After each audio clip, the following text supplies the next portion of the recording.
Are you telling yourself any of these toxic stories? If you are, they'll sabotage your songwriting career and you might not even know it. Damn. Johnny, do your thing. Welcome to the C.L.I.M.B. This is a show dedicated to helping singers, songwriters, and indie artists like you get ahead in the music industry by creating leverage. Leverage is what you're going to need. You're going to need to prove that your art has value. It's not just about your talent anymore. It's not just about what your mama thinks. It never really was. It's about what you're going to do with it in the application of that talent and who's standing up and who's saluting. That's going to be the difference. And that's why we called it the C.L.I.M.B. C.L.I.M.B, creating leverage in the music business. That's a brilliant Baxternym from my good friend and co-host, Mr. Brent Baxter. Brent's an award-winning hit songwriter with cuts by Alan Jackson, Randy Travis, Lady Antebellum, Joe Nichols, and more. Got a couple number ones last year. Still cooking. Just wrote a future number one that I heard with three other dudes from the C.L.I.M.B community, right? Or is it from the Songwriting Pro? Kind of some of both. There you go. And Drink You On My Mind. It's not what you think. Shout out to Patrick Adams and that crew, man, because that's a killer song. Like, I'm loving that.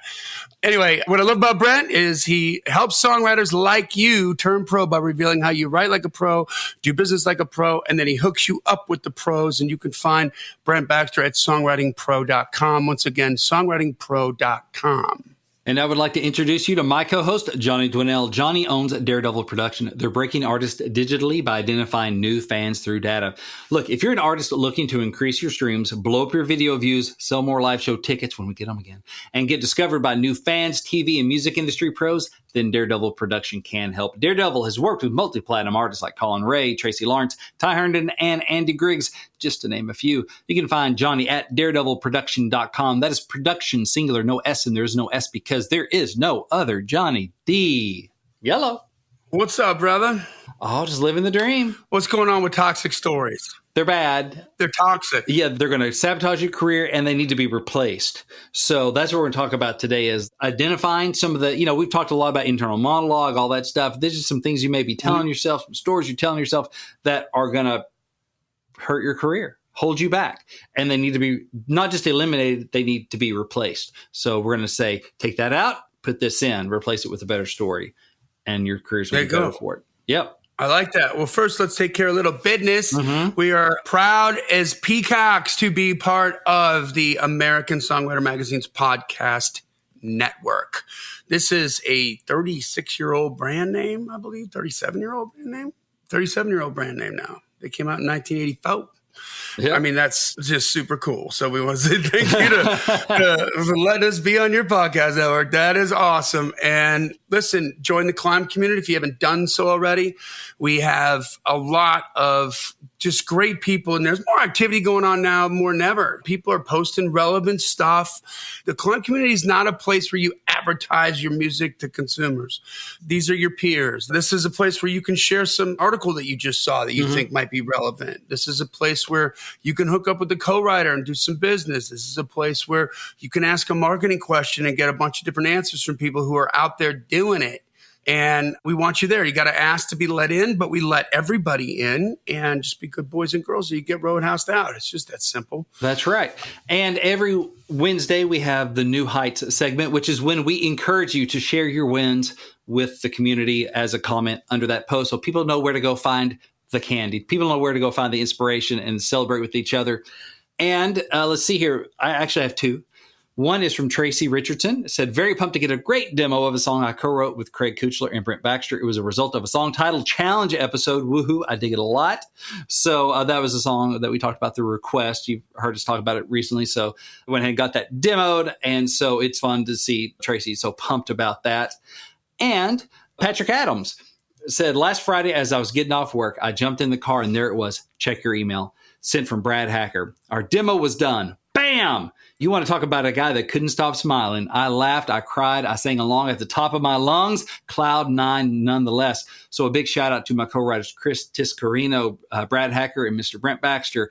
You guys are an amazing team. Special shout out to Troy Johnson for putting the special touch on the demo. You demand. I feel so blessed and none of it would have been possible without sticking my neck out and joining the C.L.I.M.B community and Songwriting Pro. This is the best place for songwriting, education, collaboration, and opportunity. Spread the word. Thank you, Patrick.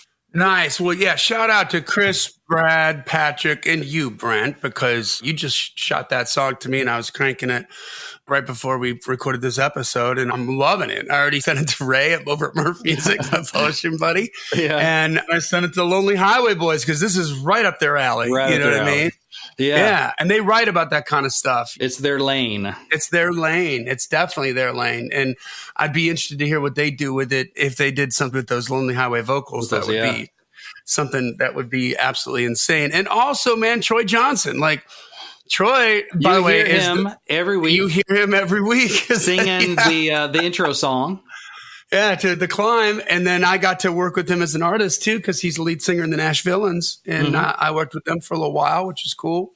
I feel like this song has a lot of energy behind it. This has a lot of potential. Hope so. A lot of energy, a lot of potential. And I'm going to call it now. Something's going to happen on this song. I can feel it. There we go. So I can feel your it lips to God's ears. In the air. Preach. That's right. And by the way, there are other wins in there that aren't also commercials for Songwriting Pro and Writing with Brent. But those are just too good to pass up.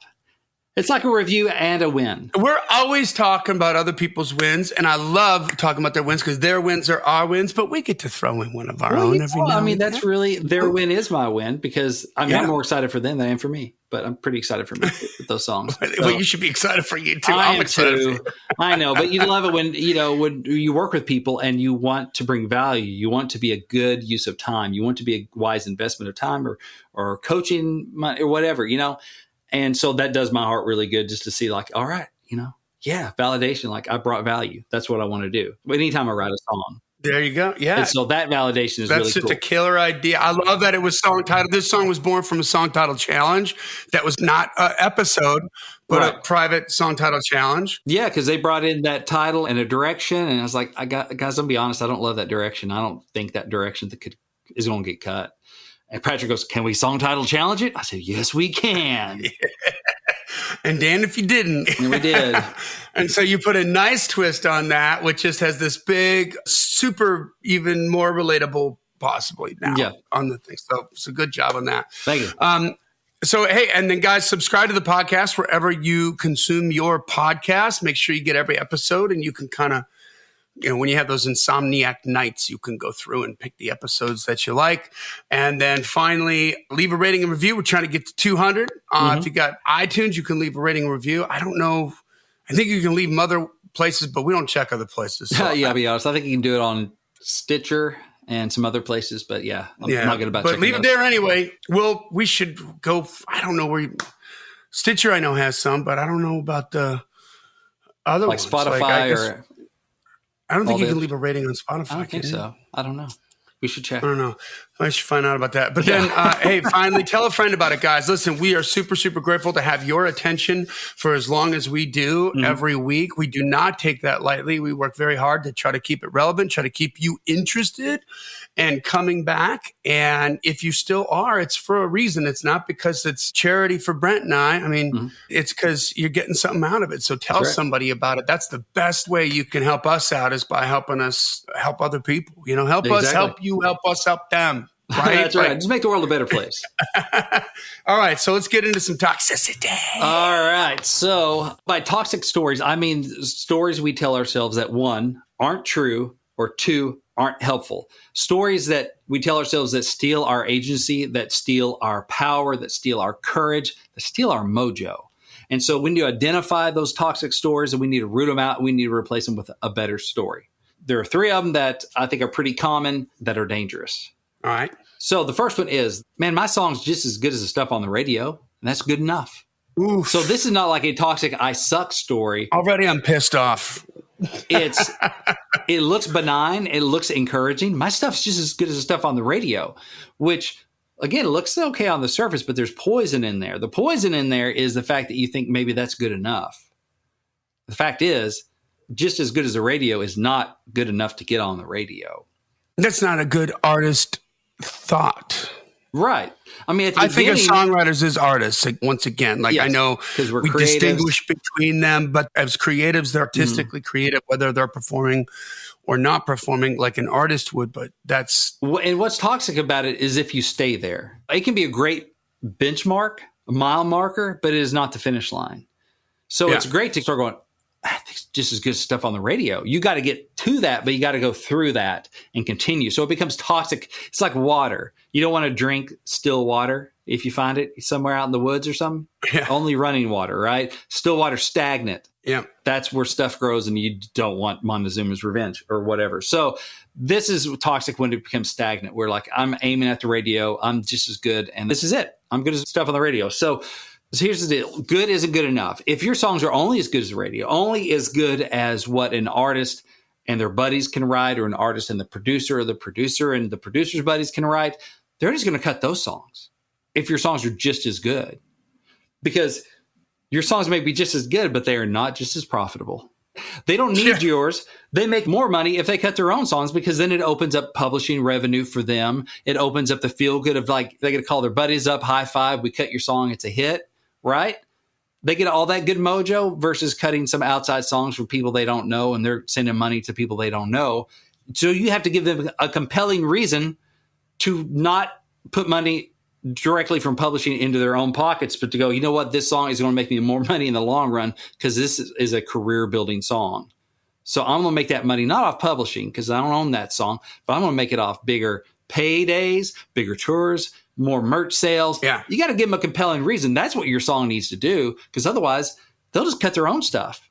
You don't need to import sand to the beach. They got their own sand. They don't need your sand. So it's toxic thinking this is where the finish line is. This is where the bar is set. The bar is not set there. You got to get over that. So I'm not trying to extend this commercial here, but I'm just so damn excited about this story with this song. Okay. Yeah. Who were the co-writers? It was Patrick Adams. It was Brad Hacker and Chris Tiscarino. I'm sorry if I'm mispronouncing your name. There you Chris, go. And you. And me. So just set the stage for this. Is exactly how you overcome this. This is a win on how to overcome this, because they had this title, Drink You on My Mind, which is maybe sort of a blandish kind of a title, right? And the initial direction that was thought was the usual meatball across the plate that you would usually do. And then you came in and you're like, man, let's think about a different way. And Patrick was like, can we song title challenges? Yeah. Now, all of the writers are like, yeah, let's go there. Yeah. Nobody's like, no, it's good enough the way it is. Right. This can get on the radio. We don't need to go another way. Because they already had a version of this song. They already had a verse and a chorus and melody. And they brought me in to be the finisher, to try and level up and to close the sucker out and make it better, which is, obviously flattering. Thank you. So I'm looking at this thing, and part is like, okay, well, because the angle on it was very predictable, what you would expect from that title, been done a lot of times. And it hit that moment. And it is the kind of song that can get on the radio, but it's going to get on the radio when the artist writes it with his favorite hit songwriter. Right. And it's a meatball that goes across the plate that way, because when they can just write that themselves, Yeah. And so it was that uncomfortable moment where I had to go, guys, I think we just needed a whole new direction for this, which talked about maybe ripping out a lot of stuff that was well written. Right. So it wasn't that what they brought me was bad or not well written. I was like, I just don't know. Even if we polish this till it shines, conceptually, just for what it is, conceptually, there's so many of these out here. We've heard so many, publishers have heard so many, artists have heard, like this trope, this idea, this angle has been done so many times. It doesn't really matter how well we write it. I can help you write it the best I can if y'all want to do that, but I don't think it's going to have a shot at getting cut unless we just do a mind-blowing, ridiculous, amazing version of it that is still, I'd rather not have to do that. I'd rather find a more interesting idea where I don't have to write the best version of this thing in the world. I still want to write the best version of it, but it's a lot easier when it's something that's not as well-worn territory. And so, Patrick's like, well, can we song title challenge it? Because I thought the title was cool. Let's roll with that and see if there's something more interesting in there.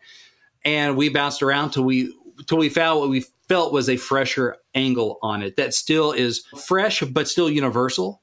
Fresh, but still works for a lot of artist lanes, that would work well live, that a lot of fans can relate to and put themselves in that position.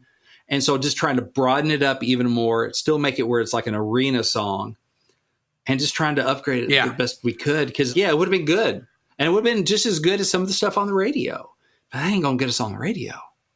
And so TBD on whether or not it does, but, I feel good about that. But here's the point I want to make.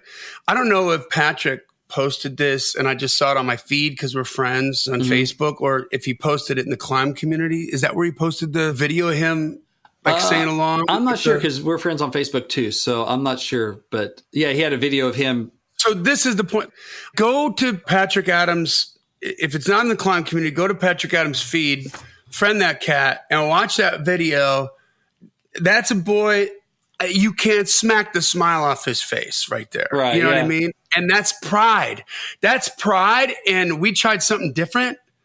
And because everybody was just willing to say, okay, let's redo the whole thing. A lot of people don't want to do, I've already done all this work. And you pulled it apart, put it back together again with this new idea. And man, that's really, really good. And I just felt like that energy from him when I saw that video. Just, this is so much better than, what I mean? Like, so when you do that, like when you get rid of that toxic thought and it's not just as good as the radio, let's do better than what's on the radio. And you go and you put in that extra work and you maybe forsake some work that you've done before for a better idea.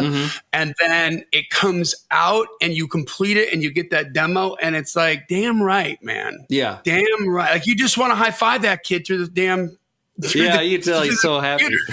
And I know that feeling too, man. I still get that feeling when I get a new demo in and I'm just loving the song, loving the demo, all of it. It's great. Yeah. So the toxic thought is, and not that these fellows were thinking that, they were striving.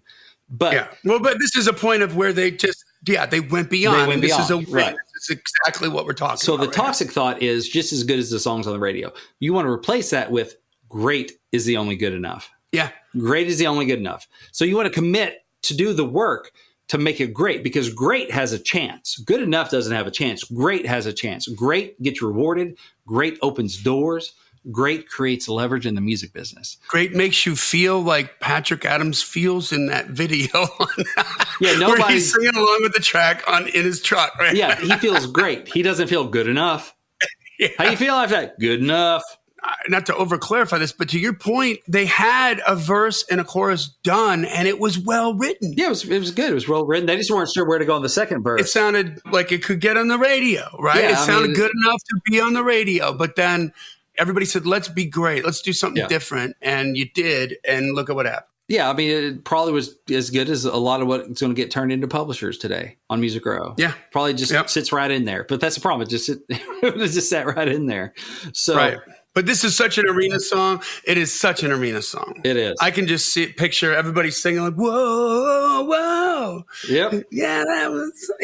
So, and just tweaking, like, where do we put those whoa-whoas? Can we put that at the beginning? So it's right out the gate, let you know. That was genius. So start right out the bat with I love it. Right off the bat, I'm like, oh, I'm in. Yep. Yeah. So that's the big thing. Good enough isn't good enough. Great is the only good enough. And so that's what you want to replace it with. Great is the good enough. Number 2 toxic story. It's a good old boy network and they won't let me in. So this could be you as an artist, you as a writer, you as whatever you want to do. So listen, if the club isn't accepting new members, let's just follow the logic here. If the club is not accepting new members, wouldn't all hit songwriters and artists be like pushing 90 years old? Yeah. Because there are no new ones coming in? Yep. Or wouldn't they all have the same last names as the last generation of the songwriters? It's all so-and-so junior, so-and-so the third. Yeah. No, I don't. Yeah, tell that to Hardy. Tell that to Hardy, who moved up from Mississippi. Tell that to Ashley Gorley, who just some kid from Kentucky. He used to DJ in his bedroom. Yep. So there's an old saying, nobody sent for you, son. Right? That's how it is on Music Row. Nobody sent for you. We're all walk-ons, to use a sports analogy. Nobody showed up with a scholarship and a full ride. Yep. We're all walk-ons. We're all hoping to earn a scholarship, get that scholarly, earn that spot, right? Mm-hmm. So we want to play for Team Music Row, but we got to walk on. So nobody sent for the other folks either. Again, Ashley Gorley was just a kid from Kentucky. Now he's written over 50 number one country hits. Over 50 hits he's written. It's ridiculous. Johnny Cash, poor kid from Arkansas. Garth Brooks, he got his butt whooped by Nashville, and he moved back home to Oklahoma within like 24 hours of his first move to Tennessee. Yeah. He was there a day, tucked tail, ran back home.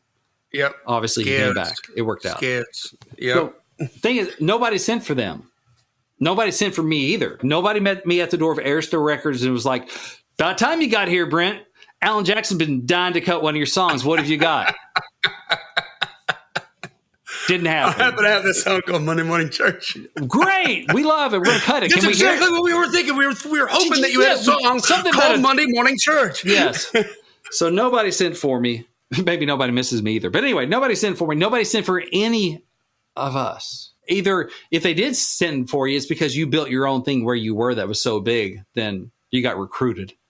That's that's the other way. But if they don't know you, they don't send for you.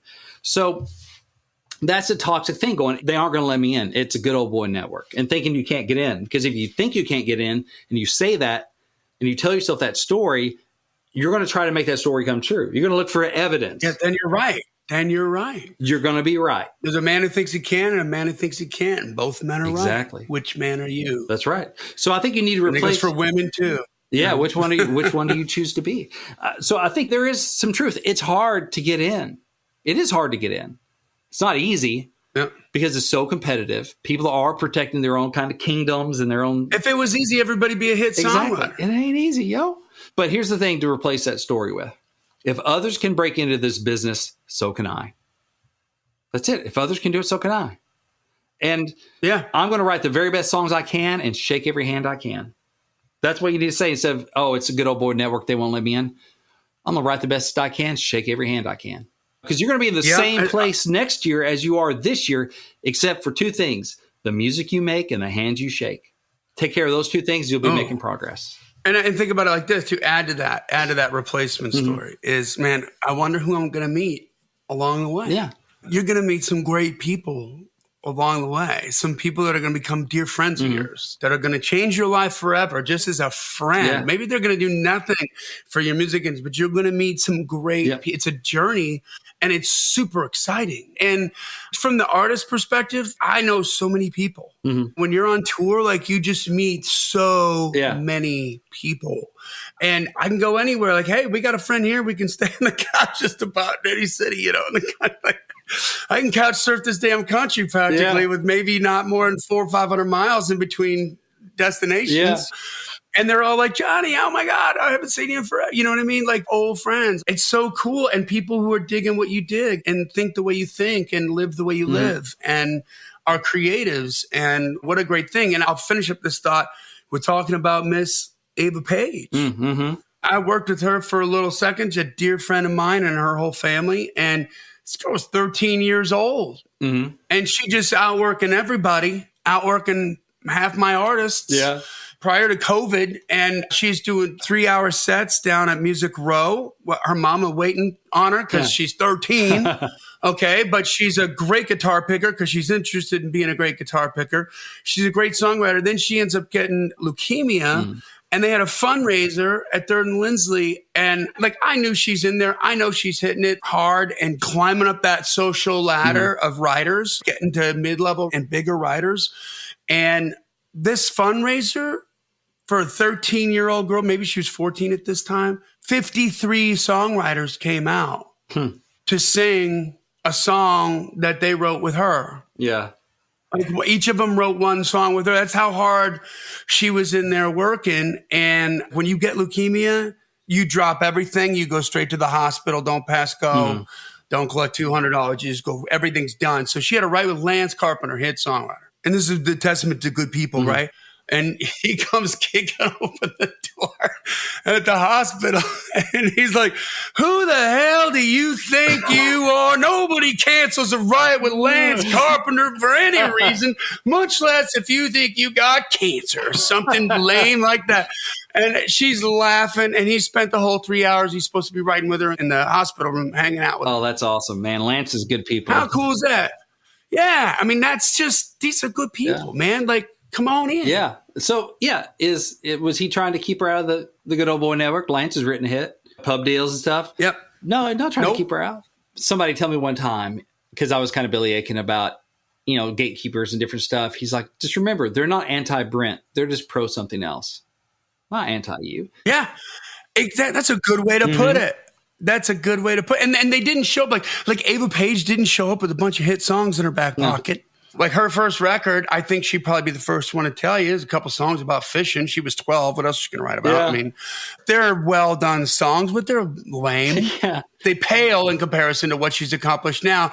But the community that she writes with was interested in this, her passion and her willingness to improve. Yeah. That's because they want to be around that. It's positive.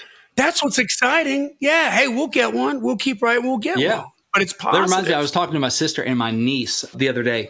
And my niece, she's in college. She's at UVA or someone was school in Virginia.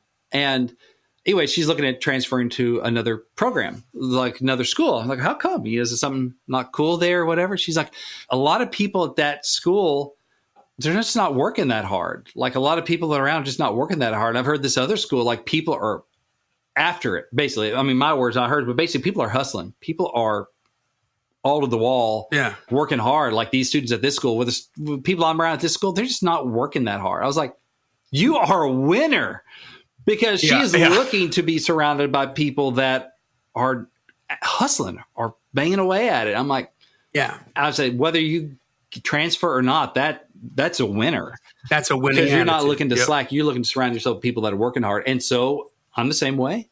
You're the same way, Johnny. We don't want to be around slackers. We want to be around positive, hardworking people. And that's true of so many people in the music business, that if you are that person, they're not trying to keep you out. So be thinking about, where are the opportunities?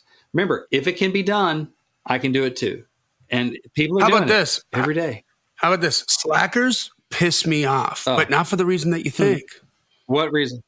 Not because I can't stand slackers because I look down my nose at slack. No, you know what it is? It's because I'm constantly battling being a slacker. Right.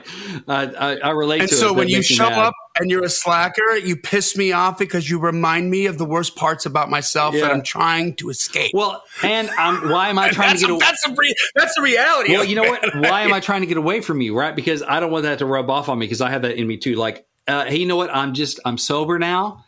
I haven't touched a drop in 6 months. I can't hang out with my buddies that are drinking all the time. Why? Because that's going to bring out the worst. Now, I'm making that up for me. But the same thing, like that reminds me of the worst in me. It pushes that button. I don't want that rubbing off on me. And that's true. I don't want that negativity. It's an indicator. It's an indicator of where you are on the journey. It's an indicator of where you are on the journey. And if you're at that moment, if you're in the moment of denial where you're like, I'm really great, but because they haven't called for me and come to my door and done this, then that's just a non-productive attitude. The people who are trying to be recovering slackers get that. And everybody has that in them, because they're going to be hardest on themselves. Internally, right? We're fighting that internal voice. God, I wasn't productive today. That's 24 hours I wasted that God gave me. I ain't gonna get it back. And you stew on it. Well, I do it while I have a cocktail. Mostly sober. But exactly. So But there you go. So that's if you focus on how it's a closed network, it's good old boys, it's whatever, it's nepotism, and they won't let you in, that's what you're going to reinforce in your behavior. You're going to look for that. And as soon as you find the evidence of that, it lets you off the hook. Instead, remember, people are breaking in every day that didn't know anybody when they moved to town. If they can do it, you can do it. Be looking for the opportunities. So you might just be like, well, that's just the truth. That's how it is. Is that helpful? And it's not true. It's not true, and it's not helpful. But even if it was true, it's not true. But even if it was true, it's just not. It's obviously not true. They're accepting new members. But even if it was, is that helpful? Yeah, it's a club, it's a network, but they take in new members. Yeah, you can be one of them. It's partly true. Yeah, it's like fact check. We're Facebook fact checkers. Exactly. Yes. Your toxic story has been removed for going against community standards. That's right. That's right. They should have that like down on Music Row, actually booting people out. Why? Because your attitude goes against community standards. You're griping today. That's really good, actually. That's really funny. Where'd Jimmy go? I haven't seen him on the row. He got removed. His attitude went against violated our community standards too many times, and we booted him. Why? He said he just wanted to ride as good as the radio, and he said everyone sucked. All right, bye. Out you go. Yeah, that'd be great. Report this post. I'm reporting you, Jimmy. Yeah, that's right. All right. So ready for the next one? The music pro police show up and haul him off. Yeah, exactly. Yeah. Haul him to the Davidson County line. Right. There you go. There we go. Don't you try logging in under someone else's account. That's right. All right. Number 3 toxic story. Number 3 is so-and-so is big timing me. All right. I had somebody tell me this. He used a name. I'll leave the names out. But I remember when I was doing some work at NSAI, I was down in the basement there. It was in between coaching clients. And this guy that I know a little bit, he came down there and he was going to the kitchenette or whatever. And he was kind of complaining because this guy that we both know, he's like, oh, so-and-so, he's big timing me. I can't get a ride on the books with him kind of thing. Oh, yeah. And what I told that guy then was, listen, just one thing you have to remember is that any day that our buddies, we'll call him Jimmy since we're already using Jimmy, any day that Jimmy says yes to you, Jimmy has to say no to everybody else that he could be riding with that day. So remember, a yes from you has to be worth a no to anybody else you can get with. Yeah. It's not personal. It's business. And it is a desperate business. It is a super competitive business. It's a hard business. And so people are just trying to scratch for the edge that they need, that little extra bit of leverage to get a cut, to get a hit, to keep a publishing deal. It's like people are busy. And even full-time writers don't have all the time in the world to write with everybody that wants to write with them, especially once they start getting some success. Believe me, I didn't have time right after Monday Morning Church or when it was on the radio. I did not have time to write with everybody that would have wanted to write with me. Yeah. It's just not possible. And so it can be frustrating because I feel that too. I mean, I had a thing recently where due to COVID, it changed some stuff, right? And people that weren't open to Zoom rights before had to get a little more open to them because they weren't able to be in the room with people. And there's a guy that I'd written with before. We've written some cool stuff, and he's very successful in his realm. He's a great writer, good dude. We always have a good hang. But I hadn't heard from him in a while, and we connected some and whatever, kind of kept in touch a little bit, but we hadn't written in years. Anyway, he calls me up, and he's like, hey, this song that, I guess he was going back looking through some old songs. He's like, man, that's really cool. You want to get work on that sometime? I'm like, yeah, we do Zoom. And so we did that. And then we got a couple more days on the book. And so we've written some cool stuff, demoed them. And I'm like, these are some good songs that have come in. And he's a good player in the business. He's successful. And so I'm like, yeah. And then dadgummit, the last time we wrote, something happened. We had to hop off quick. And I didn't get another day on the books before we ended the Zoom call. Haven't got a day on the books since. It's been months. And and so here's the deal. We wrote good stuff. Like he spent time. He's also a producer and a good singer. So he spent the time on these songs to produce them up so we could pitch them afterwards. These were good songs. Like he wouldn't have spent an extra day working these things up if they weren't worth the time. So we got good stuff. And we always have a good hang. So I was talking to another buddy of mine that's maybe a publisher, another writer, someone that knows him. And they're like, oh, that's him. He's just so busy, got so much going on, so kind of flighty that like if you're not in the room to him, you don't exist. But if you're in the room with him, you get 100% of his attention and everything. He'll give it all he's got. I'm like, yeah, I know another writer like that too. It's like, man, you're in the room. He makes you feel great. He works and he's digging. He's like, this is going to get hit. This is going to get cut. This is a hit. This is great, man. I love you, brother. And then as soon as they walk out of the room, you call him and it goes to voicemail. And you just like hardly ever hear back from him. And it's like, it's not ghosting me. He's 100% in on whatever's in front of him at the moment, right? So for one thing, none of these dudes are like anti-Brent. They don't hate me. They're not big time in me. I'm worthy of their time. So they're just all in on whatever's right in front of them. And if I'm not right in front of them or my name's not on the calendar right in front of them that day, they're just 100% on whatever they're in on. So the ways like with that guy, I want to get back on the books. And I've texted him a couple times and we haven't got back on the books. And so I can look at it. I got an idea. What? I think you should put it on your books and then take a screenshot of your day, of your calendar date with it right with him. Like, dude. And be like, hey, man. Where are you? Check it out. Yeah. Where are you? No, not even that day. Just send it out to him. Say, hey, super excited about our write next week. Yeah, exactly. What? But then he sees it. Like, wait, what? Yeah. Remember that? Yeah. No. Can I fake our email chain? Memories. Right. I'll go back through some old emails and change what he'd written. To make, I did say yes. I can do that. Anyway, so I have a choice. I can get bitter and resentful that I'm getting big time. I can feel unworthy, like, man, I'm just, he's got more important people he's hanging out with, more talented people that are more successful, and I suck. I'm not worth being in that room. That's why he didn't have me in that room, because I'm not worthy of being in that room with him. And I have those feelings. I question myself. Is it because I'm not bringing enough to the table? Is it because I'm not worthy? So I have that choice. And that comes from he's big time in me. Either he's a jerk and he's just climbing the ladder and just not helping a brother out like I deserve it, or I don't deserve to be there. I'm not worth his time. He doesn't think I'm worth his time. When the truth is probably neither of those. So it's not a helpful story. It breeds resentment and despair and doubt. So what I'm choosing to look at is, what can I do to make myself a better investment, a great time investment for him? Like, what value can I bring to the table? What can I bring that is going to make me worth that time? So I think part of it at the beginning, when everybody went on lockdown, I was one of the few dudes that he'd run with before that was super comfortable on Zoom. Probably a lot of his other writers weren't. And so he was stuck at the house. Hey, guess what? I'm good with this. I got this all day long. You want to Zoom? We can Zoom like salt and pepper. Or was that Rex in Effect? All I want to do is Zoom. I think of Rex in Effect. Yeah, old 90s hip hop pop song. Anyway, so colorful squirrels. Anyway, so, so that was a value that I brought. Yes, brought the songwriting chops, brought the good hang, but also like, oh, here's this other thing that probably tipped the scales in my favor. Is he's already adjusted to Zoom. He does that for co-writes anyway and events and whatever. And I think maybe that was one of the things, because I noticed that when he started being in the room again, that's when ours trailed off, which I can tell myself that's because I was just a rebound and now he's back with his steady. He's back with his girlfriend. Now it's just a rebound, whatever. But that's not helpful. That's not helpful. So again, going, okay, what can I do to make myself a great time investment? One thing I do when I pitch a song, I try to do this all the time, is anytime I pitch a song, I'll text my co-writers, just let them know I pitched it. Just to go, hey, FYI, I sent blah, blah, blah song to so-and-so for so-and-so. Thumbs up, fingers crossed, whatever.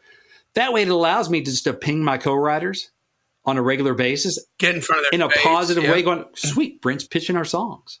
Oh, yeah, I forgot about that song because it's not one of the last 3 I've written or whatever. Instead of, hey, why are we writing? Why are we writing? Why are we writing? Why are we writing? No, I just don't want to be an asshole, right? Instead, I'm providing value. Here's a text that will probably make your day a little bit better, knowing somebody's out there working a song and remind you of that song and remind you of me in a positive way. So then the Gary Vaynerchuk thing, jab, jab, jab, jab, right hook. So when I ask for the co-write or whatever, now I'm not just a guy that they've written some songs with that's hopefully a good hang and good lyricist. Now it's also, and he works our stuff. He's out there plugging away. Okay. It's just building more value. So that's one way of doing it. Other things may be like, hey, I got an artist. I've had people get in the room with me because they could provide an artist. I'm like, okay, that's it. Let's do that. That's another value they can provide. So sometimes it's other ways of providing value, but that's a much better question than that story of, oh, he's big time in me. Because, man, again, that just leads to doubt and despair. What can I do to increase my value?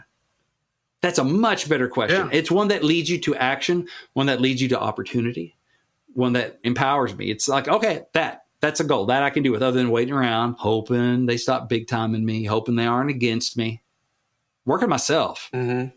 Don't blame him. Blame me for not being valuable enough. And we all have value. We're all worthy. But one leads me to get better. The other leads me to get bitter and be ticked off next time we do get in a room together. Then I'm already mad at him for how hard it was to get in the room with him.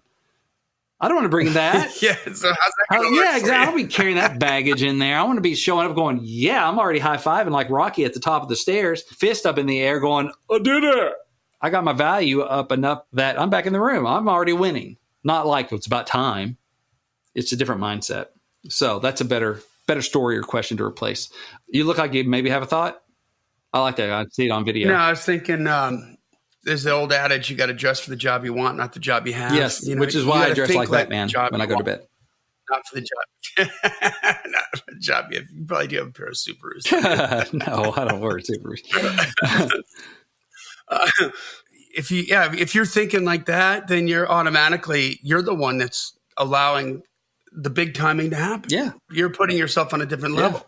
You're saying, oh, well, he's better than me, so now he doesn't want to hang out. Or he thinks he's better than me. Or, it's just all that negativity. So I can get said, What can I do to increase my value? Same thing for the good old boy network, right? They're not going to let me in. Okay, well, what's my response to that? It's the music I make and the hands I shake. So I'm going to work on those things other than just staring at the closed door. No, I'm working on my block picking skills.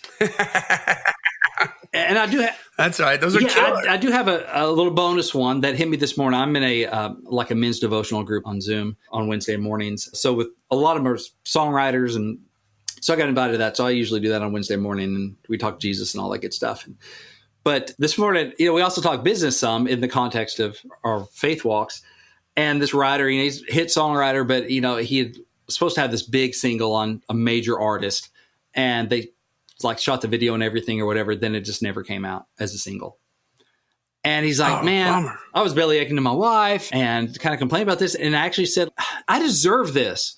And he goes, I didn't like it when I said it. I felt icky. I didn't like that I went to that place. So we had a conversation about adjusting, your framework and stuff. But this other guy, Dan in the group, he's like, and I know what Dan says anytime I say I deserve something. He's like, yeah, deserve means deserve. Deserving. I'm like, wow. Are you focused on what you deserve, or are you focusing on serving? Right? He's big timing me. I deserve better treatment. Well, that's deserving. That's serving self. That's deserving others. Yeah. What I need to be focused on is serving others, not what I deserve, because that's deserving. I was like, oh, dude, that's freaking brilliant. I'm adding that to today's podcast. So that was this morning. So that's the thing. It's like, are you focused on what you deserve, or are you focused on the serve? If you focus on the serve, on serving others, how can I better serve this writer that I think is big time in me? How can I better serve this artist that I feel like is big time in me? How can I better serve these publishers I think are old boy networking me with the locked door? How can I better serve them?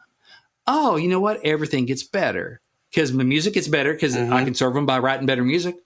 I can serve them by knowing more people, maybe bringing an artist in the room. I can serve them by pitching our songs. All this stuff. Wow. Everyone wins. It moves your career forward. My career doesn't move forward. My life doesn't move forward by focusing on what I deserve.